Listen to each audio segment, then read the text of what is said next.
It's us again, Tiffany and Gerald, this time for the Ask Me Anything segment. We love that you're writing to us, so do continue. If there's anything that we can help, you can send your questions to cnapodcasts@mediacorp.com.sg. And as usual, I'll try my best to help you with your question. In fact, Tiffany, someone asked me to give him more advice after hearing our previous AMA segment about poor performers. Oh, nice. Yeah, so I'm so glad that that episode was useful. So for all of you listening out there, if you want to catch up on past episodes, they're not only just on our CNA website, but you can find them on Spotify, Apple Podcasts, and YouTube. That's where you would see also a video recording of this segment today. Yes. Gerald, today's question, I would say is a little bit grim. I'm gonna let you know what it is. How do I know if I'm a victim of workplace bullying? I'm going to separate this into two groups because I think it would affect different types of people. So, one is how do I know if my boss is bullying me? Or two, how can I tell if my coworkers are ganging up and, making me feel terrible? I'm not talking about the mean girl vibes here where you can't have lunch with me or I'll call you names and laugh at you. I think some people may not be sure if their boss is crossing a certain line or are they just being high strung, high performance, and hence they may come across as, a little bit more curt. So firstly, what are the signs? When are we perhaps even overthinking this? Yeah, workplace bullying may sound petty or trivial, but it can actually cause serious trauma to people. I know someone who was often accused by her boss as incompetent, and also her co-workers were not supportive around her, and it really affected her mental health. It carried forward towards her next job, and she became a shell of herself, Oh, isolated herself from colleagues, and just generally was very mistrusting of people in the office. oh dear. Yeah, so what is workplace bullying then? I think there's no clear definition on what constitutes the bullying, but there are clear boundaries. So any form of aggression, intimidation, harassment, personal attacks that is repeated can be regarded as workplace bullying. Okay. Yeah, so usually the bully often may not think or he or she is displaying the bullying behavior. Yes. And of course, the victim also sometimes, when they are bullied, they are unsure whether they have been bullied.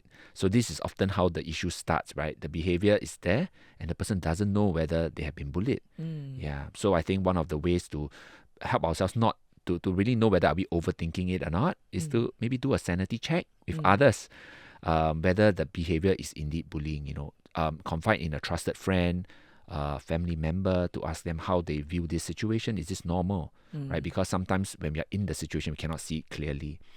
And of course, observe your moods, your stress levels, and your emotions, especially when you're around that person.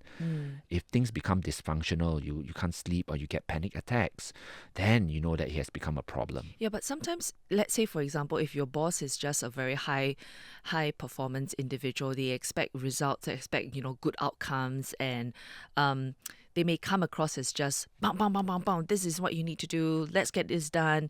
Where was it? I asked for it, yesterday. It was not done. I mean, over time, that can cause me some stress as well, right?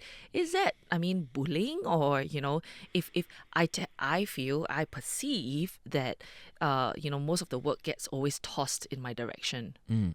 So I guess this is one of the gray lines, right? Where you're not so sure whether if this person, for example, if it's a leader that's displaying this consistently to everybody, and then some people can take it easily. Some people they brush it away quite well, but for some people we cannot. Yes. Right? Then maybe in that case it may seem like bullying to us. And we are not so sure. That's the reason why perhaps we need to check in with people about, hey, do you think this is workplace bullying? That's one perspective.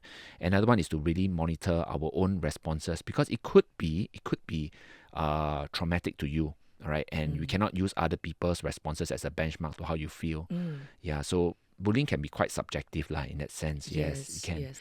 What it sounds to me also is that instead of just going to people who don't know the person that you're talking about, because how we relay that the scenario or our experience can be also very colored by our own biasness, right?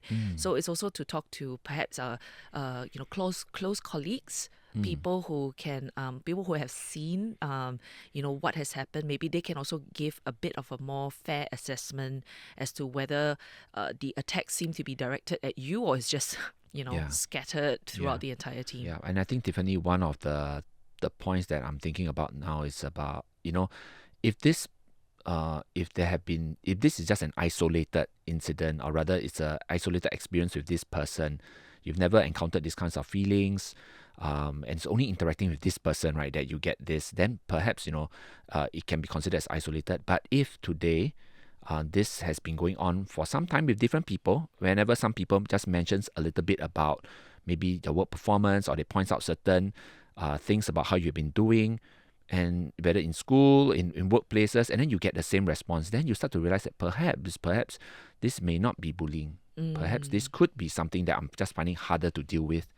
And I may need to speak to a counselor to talk a little bit more about why these subjects or these things are triggering Okay. that response. Yeah.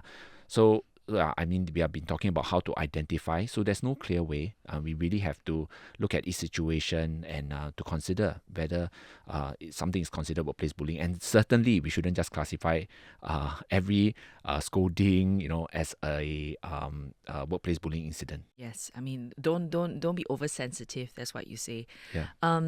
If let's say I know for a fact that my boss or maybe say a coworker is a bully, how then do I deal with them? Yeah. Seriously, it's very hard, especially if this person is your boss. If the bully is your boss, you'll find it harder to raise the bullying incident, to report it, because you might be thinking about who will believe me. Correct. This will end my career here, or my boss will make my life difficult for me. So also, a lot of people, when they face these issues, they might find that, so what if I report? Will HR, will the company take my side and take action that's needed? Because I still got to face my boss the next day. I know of a leader who was once often raging at the staff, scolding them, vulgarities, throwing things around, and that's outright workplace bullying, all right? But this person did it to all the staff. This person was also well known, the behavior was well known in the whole company, but the management didn't take any action because he Why? delivered the business results. Okay. Yeah. And Yeah. okay. So this could be a reality for many of us, even though we feel like, hey, something should be done. But management sometimes they don't want to do anything about it. But Yes. eventually this person was asked to leave, but we always think about, But the damage is done. yeah, and So many victims in their wake, right? yeah, so many- So so what can many- I do if my company is not doing anything? Yeah. With regards to a bully that I've reported. Yeah. So firstly, if the company has a policy for a workplace bullying or harassment, do use that policy, refer to it, and escalate it accordingly. Okay. Right?